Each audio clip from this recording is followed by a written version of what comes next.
Saya punya cerita ya, betapa Rasulullah SAW ini sangat-sangat akademik ya. Saya punya cerita agak serius. Setelah ini selesai, saya ini terakhir Gus Bara. Suatu saat ada seorang sahabat, ini yang disetujui atau diamini oleh para ahli tafsir. Dia perang gitu atau ditugaskan ke Nabi itu. Di kitab saya sahabat itu namanya Muhallam bin Jassamah. Saya nggak tahu kalau nama itu di kitab Anda karena beda kitab namanya beda. Dulu itu kalau saya jago Tyson, kok Tyson kalah, oh di TV saya Tyson menang gitu. Tapi semenjak ada real time katanya nggak mungkin itu. Kalau Tyson menang ya menang semua. Tapi kalau kitab itu beda.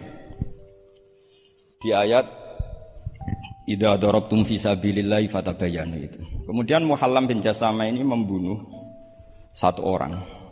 Di kitab saya namanya itu Amir bin Atbad.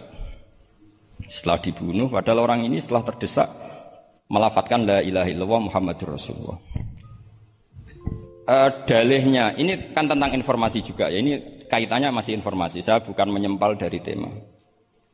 Ditanya sama Rasulullah, kenapa kamu tetap bunuh padahal dia sudah melafadzkan la ilaha illallah? Kata dia, innama qalaha muta'awwidzan, dia melafadzkan itu karena muta'awwidzan saja, ingin berlindung dari serangan kita. Kata Nabi masih ya Nabi itu kan enggak mudah terpancing emosi. Halla syaqaqta an batnik. Mbok kamu bedal ya atau kamu bedah lah. Hatinya isinya kayak apa? Si Mulaham tadi masih balik loh. Ya Rasulullah, law syaqaqtu batnahu akuntu a'lamu ma fi qalbi. Kalau saya bedah apa saya terus tahu apa isi hatinya? Kata Nabi, ya kamu tetap enggak tahu meskipun kamu bedah hatinya, kamu tetap enggak tahu. Kenapa engkau nyuruh bedah ya Rasulullah? Wong akhirnya saya tetap enggak tahu. Unik jawabannya Nabi itu. Makanya kamu itu sembrono sekali, ngawur sekali kamu.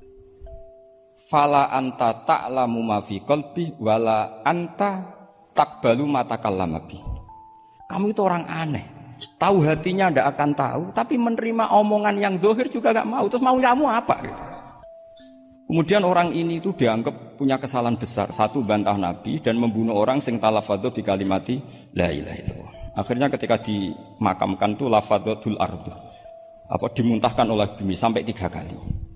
Terus Rasulullah ngendikan innal ardo taqbalu man huwa syarrun minhu walakinnallaha wa'adzakum alla ta'udu. Sebetulnya bumi itu sering menampung orang yang lebih jelek ketimbang dia. Kita tahu dulu bumi yang nangkung Namrud macam-macam lah, Abu Jahal, Abu Lahab. Tapi kenapa ini jadi begini enggak diterima bumi? Karena Allah wa'adzakum alla ta'udu. Allah memberi nasihat supaya kamu tidak mengulang.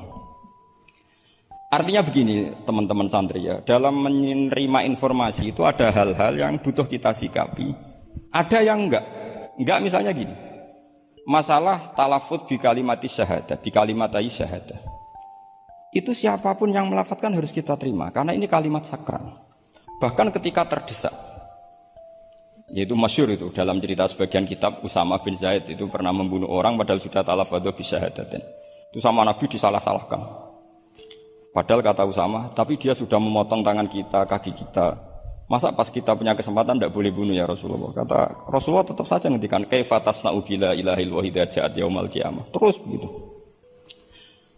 Nah ini kalau dalam ilmu tafsir atau ilmu hadis disebut kebenaran absolutisme.